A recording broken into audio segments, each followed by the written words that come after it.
大家好，我叫艾伦，来自马达加斯加，现在在中国留学。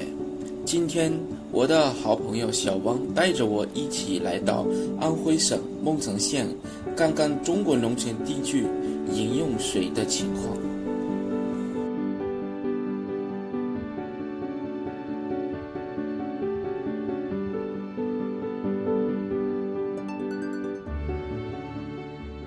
我们这个水厂建成之后主要是为了取代蒙城县的21个乡村水厂，这就涉及到一个水量的问题。所以，当引江计划的水进来之后这个用水的水量问题就可以得到彻底的解决。然后又加了一道深度处理的工艺，所以在水质这一块达标率就更高了。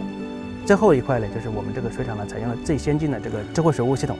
还有这个孪生水务系统，让整个水厂运行起来更智能化，可以进行一键性操作。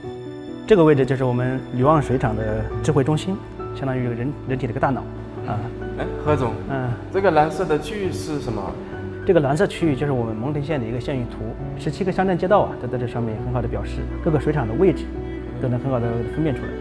我们项目建设完成之后，向蒙城县全域农村进行供水，给老百姓提供优质的地表水。艾伦，逛了一圈下来，你觉得咱们蒙城的吕旺水厂怎么样？我觉得这个水厂很大。水是生命的源泉，如今